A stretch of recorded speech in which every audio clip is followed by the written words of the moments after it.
Hey there. I'm so glad you're here, opening this book. Before we dive into fancy physics terms, let's start with a simple idea. You are energy. I know it sounds like something you'd read on a motivational poster, but let's look at it scientifically for a moment. Everything you see, touch, and feel, the phone in your hand, the air you breathe, the chair you're sitting on, is made of atoms. And atoms, they aren't solid little marbles. They're mostly empty space, with tiny particles constantly vibrating at different frequencies. What is a vibration? It's energy. So, if the chair is vibrating energy and you are made of vibrating energy, then your thoughts, your emotions, your habits are just different forms of energy too. They're frequencies you're constantly emitting. Think of your life not as a series of events, but as a giant energetic symphony that you are conducting. The 3 pillars of your energetic baseline. If you want to change your life to attract better opportunities, feel happier, or achieve big goals, you don't start by forcing rigid actions. You start by taking an honest inventory of the energy you're currently working with. I call this the grand energy audit. And it breaks down into 3 simple pillars. 1, physical energy, the foundation. This is the simplest to measure. How do you feel right now? Are you dragging yourself through the day with coffee and sugar? Or do you wake up feeling genuinely rested?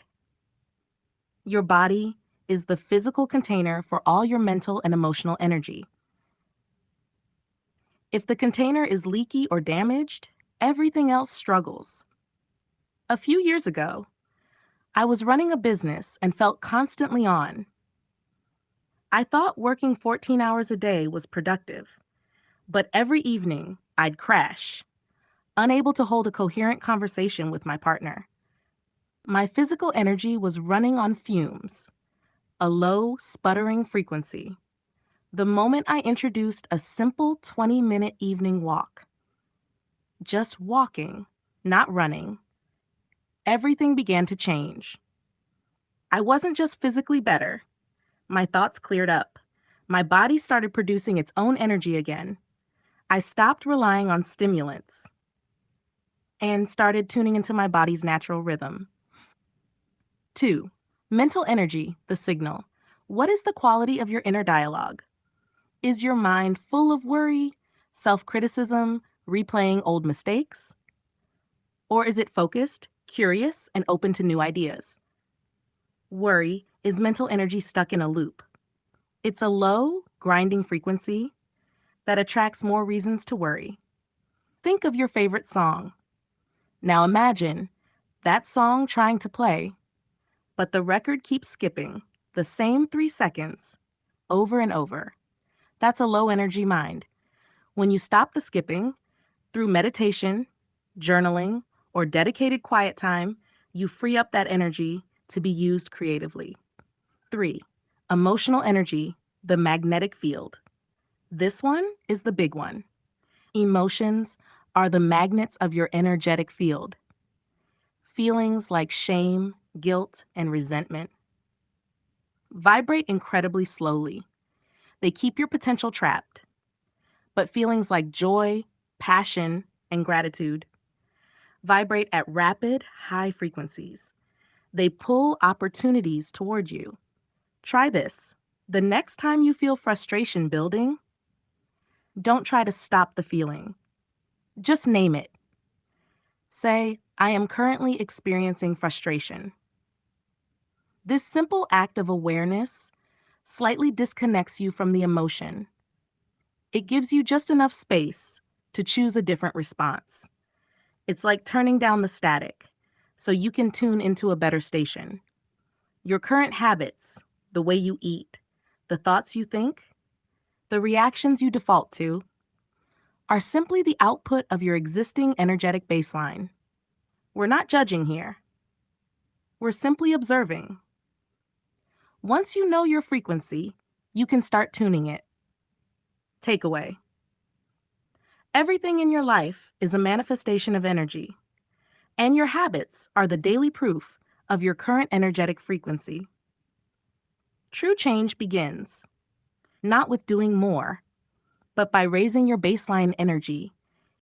The observer effect, why your focus rewrites reality. In the strange, magical world of quantum physics, there's an idea called the observer effect. Simplified, it means that the mere act of observing a tiny particle changes its behavior.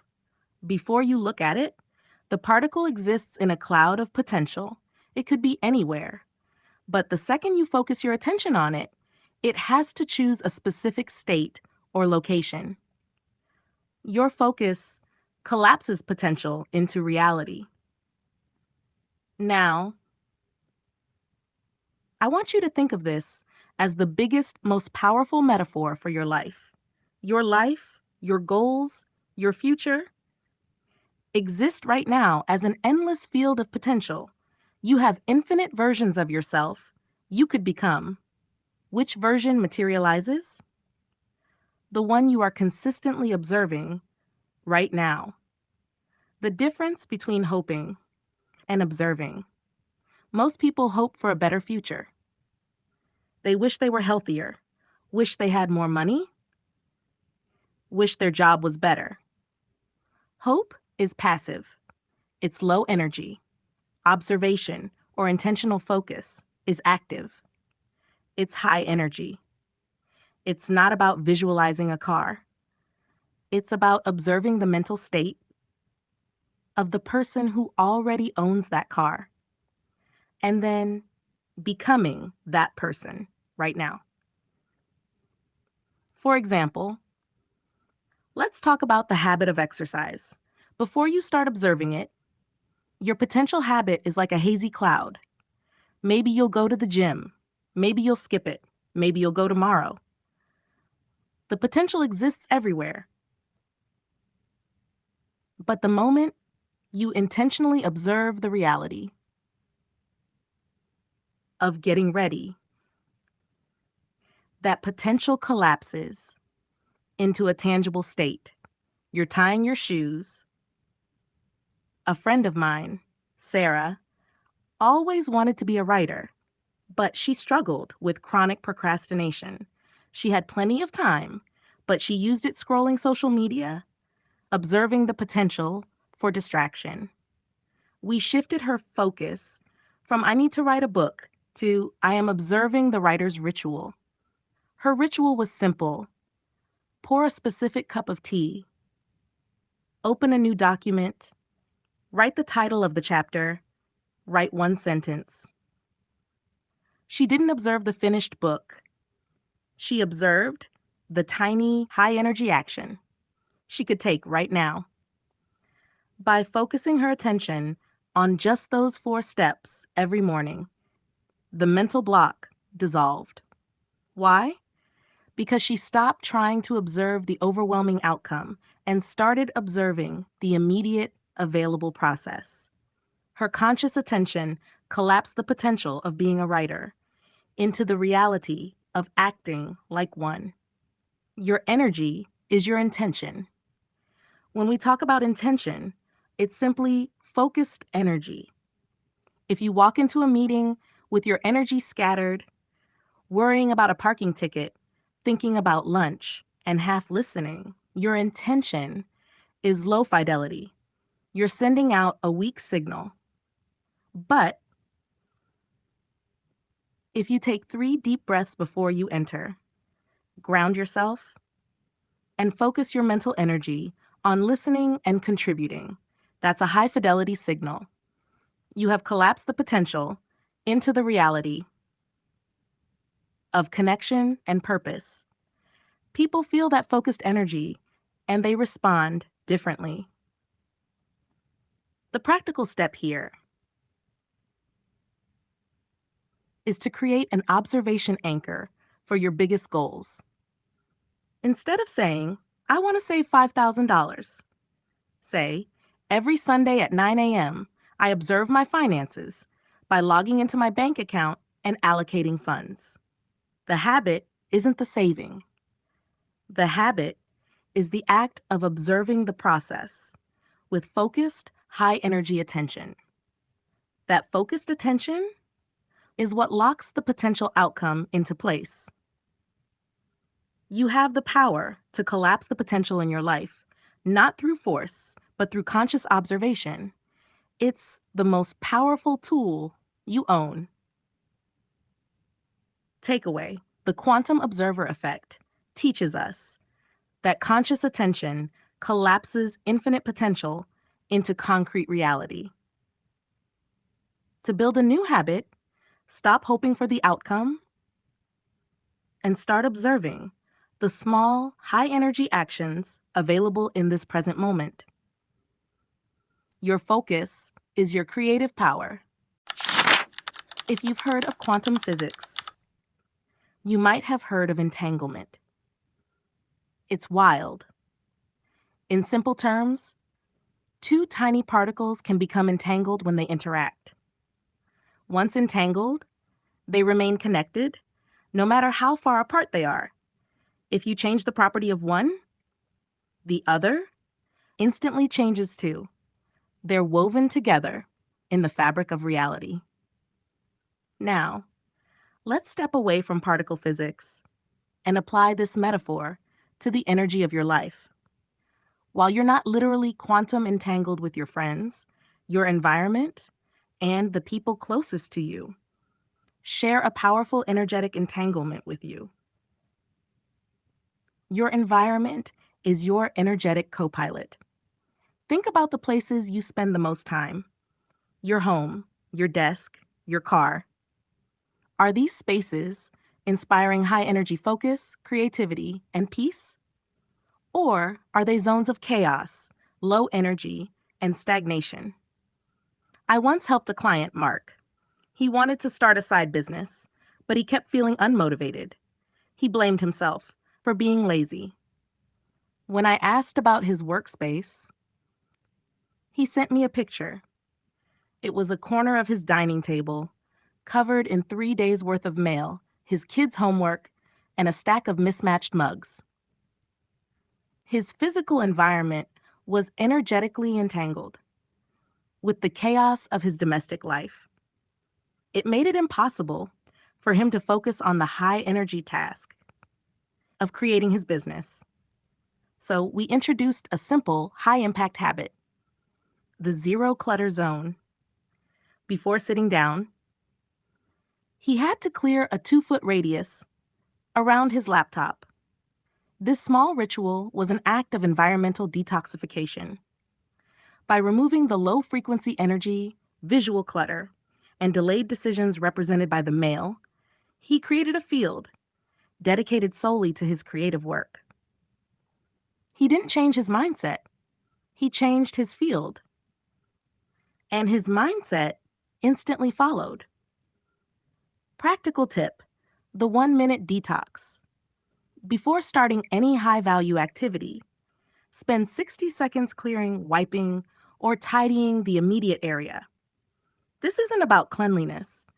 It's about signaling to your brain that this space is for high-frequency work. Your tribe is your resonant frequency entanglement. Isn't just about stuff. It's about people. The 5 people you spend the most time with set your default energetic frequency. If your friends constantly complain, criticize, or live in scarcity, you'll find yourself unconsciously entangled with that frequency. It becomes your background noise. That's why setting boundaries isn't selfish. It's energetically vital. If you have a friend who is an energy vampire, always draining you, rarely reciprocating, you are entangled with their low frequency, and it will drag you down, no matter how much meditation you do. The energetic litmus test: when you leave an interaction with someone, ask yourself, do I feel expanded, inspired, lighter? That's high frequency connection. Do I feel drained, defensive, or anxious? That's low frequency entanglement. You can love someone deeply and still need to adjust the energetic dosage. Sometimes, the most powerful quantum habit is the habit of saying no to low frequency social demands, freeing up that energy for your own growth. We are communal beings. We are designed to connect. But just as entanglement links particles, it links people. Choose to spend your time with those who raise your vibration, who celebrate your wins, and whose default energy is abundance and optimism. They will become the high-frequency magnet that pulls you forward. Takeaway: you are energetically entangled with your environment and your closest relationships. Practice the 1-minute detox to declutter your workspace, and perform the energetic litmus test to audit your social circle. Surround yourself with high-frequency people and places to create an energetic field that naturally supports your highest potential. Chapter 4, Frequency Tuning, Mastering the Emotional Dial. If everything is energy and vibration, then your emotions are the simplest and most powerful energetic dial you possess. Imagine a radio dial. Fear, guilt, and shame are static, low-frequency channels. They feel heavy, dense, and slow. Joy, appreciation, and enthusiasm are clear, high-frequency channels. They feel light, expansive, and fast.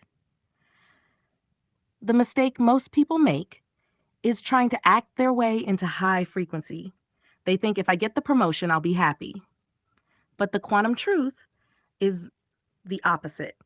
You have to feel your way into high energy action. You have to tune the dial first. The problem of the low frequency loop. When you're stuck in a low frequency state, maybe procrastinating, feeling defeated or angry, your energy gets trapped in a feedback loop. Low emotion creates low quality thoughts. I'm not good enough. Those thoughts lead to low energy actions, scrolling social media, delaying what matters. And those actions reinforce the low emotion. It's a closed system, and it's exhausting. But here's the good news. Because emotion is vibration, you don't need to change your circumstances to change your emotion. You just need to introduce a rapid, high-energy input to break the loop. The 3-minute energetic shift. This is a simple, practical tool you can use instantly to raise your emotional frequency. 1. The breath, the instant regulator. Your breath is your direct connection to your nervous system. Low-frequency emotions are often paired with shallow, rapid breaths. To introduce high-frequency energy, you must change the rhythm, the 4-7-8 technique. Inhale for a count of 4, hold for 7, exhale slowly for 8. Do this 3 times. This simple pattern floods your system with oxygen and signals calm and safety to your brain. It lowers the amplitude of your anxiety or frustration. The movement, the flow creator. Trapped energy feels stagnant. If you've been sitting, worrying, or ruminating, you've created energetic stillness. You need to 30-second shake out. Stand up, shake your hands, arms, and legs for 30 seconds. Put on a song and dance terribly. Do 10 jumping jacks. It doesn't need to be a workout. It just needs to be movement. Movement is energy in motion, and it literally shifts your brain chemistry. The gratitude, the amplifier.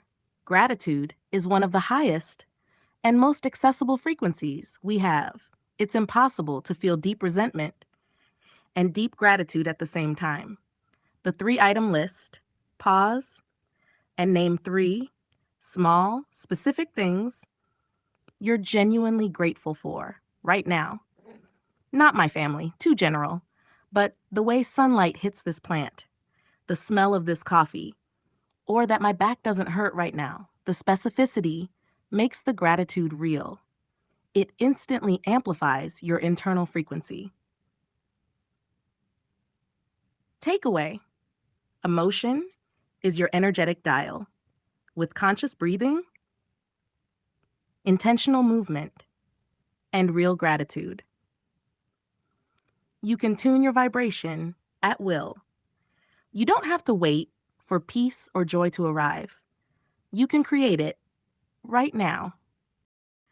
I remember a time when I was having a truly terrible low frequency day. Everything felt like it was going wrong, and I was just stewing in self-pity. I had a phone call coming up with an important client, and I knew if I took that call with my current frequency, it was doomed. So I excused myself. I did 3 rounds of the 4-7-8 breath. Inhale for 4, hold for 7, exhale for 8. Then I sprinted up and down 1 flight of stairs. That was the movement. And then I looked at my dog, sleeping peacefully, and felt this huge surge of love and appreciation. That was the gratitude. In less than 3 minutes, my emotional dial moved from defeated to ready to engage. The call was fantastic. The circumstances didn't change, but my frequency did. And that changed the outcome. Mastering this dial is the secret to building high energy habits. You don't wait for motivation. You create the high frequency state that makes action inevitable. Takeaway: your emotions are your frequency dial. Low frequency states are energy loops that trap you. Use the 3-minute energetic shift, incorporating controlled breath, vigorous movement, and specific gratitude to rapidly break the loop and tune your internal frequency to a state where high-impact action becomes easy. Chapter 5: Building Energetic Momentum. The Power of Small, Consistent Action. So far, we've focused on the internal quantum shifts, auditing your energy, focusing your attention, and tuning your emotional frequency. These are the foundations. Now, we move into the physical world, the Newtonian side of habits, where energetic principles translate into tangible results. This is about momentum. Think of momentum like a gigantic snowball. When you first push it, it resists you. But once it starts rolling, the smallest consistent push is all it needs. It begins to pick up mass, move faster, and eventually becomes an unstoppable force. Your habits are exactly the same. The high energy hook. The key to building habits is not willpower. Willpower is low frequency energy. It drains quickly. The key is to make the start so small and so easy that it requires almost no effort. That tiny beginning creates momentum. My friend David wanted to start meditating, but he kept failing. His goal was 30 minutes every morning. Too big, too heavy, so we changed it. The moment his feet touched the floor, he sat on his cushion and started a 60-second timer. That was it. The habit wasn't meditating for 30 minutes. The habit was sitting down. That small action created massive momentum. He stopped relying on force and started flowing with energy. Practical tip: the 2-minute rule. If a habit takes less than 2 minutes, do it immediately. Want to run? Put on your shoes. Want to write? Write 1 sentence. Want to clean? Wipe 1 counter. It's not about productivity. It's about energetic flow. Each small act tells the universe, I start things and I finish them. That's your high-frequency signature. Consistency over intensity. Energy is a current, not a thunderclap. A 15-minute daily habit is far more powerful than a 3-hour effort once a week. Each day you show up, you generate a loop of energy. You observe yourself as reliable. You build inner trust. And that consistency compounds. If you miss a day, don't spiral into guilt. Just reset, tune your dial, and return to your high-energy hook. Remember the snowball. Each tiny roll creates unstoppable motion. Takeaway. Momentum is created by lowering the energy needed to start. Make it small, make it easy. Do it daily. That's how energy compounds into results. Chapter 6, the flow state and the field of potential, effortless manifestation. We've covered the energetic ground game. You've learned to observe your frequency, to focus your attention, to detox your environment, and to build momentum. Now we arrive at the peak. Flow. What is flow? It's that deep, sacred rhythm where time disappears and action becomes effortless. It's the highest available frequency for a human being. It's where manifestation feels natural. When you are in flow, you stop forcing outcomes. You simply ride the current. High-frequency thoughts attract high-frequency opportunities. Consistent actions meet those opportunities. And suddenly, everything aligns. Think of struggle as pushing water uphill, and flow as letting the water carry you downstream. I once watched my uncle, a master carpenter, building a staircase. At first, he struggled. Every cut was tense, every step deliberate, but soon he found rhythm. The sawdust flew, his movements became graceful. He wasn't thinking, he was being. That was flow, creation without resistance, effort without strain. Your energetic blueprint. True manifestation isn't about wishing. It's about aligning your energy so perfectly that the outcome becomes inevitable. How to activate flow daily. 1. Check your frequency first. Never begin from a low energy state. Use your 3-minute shift before every major task. 2. Eliminate the unnecessary. Flow requires focus. Turn off notifications. Clear the noise. 3. Find the challenge, skill sweet spot. Not too easy, not too hard, just enough to stretch you. That's where energy transforms into flow. When you operate from flow, habits stop feeling like chores. They become your natural rhythm. You stop chasing results and start becoming the frequency that results are drawn to. That is the real secret to quantum habits. Takeaway: flow is high-frequency living. Stop forcing. Start aligning. Let your energy become the current, and watch how effortlessly life moves with you.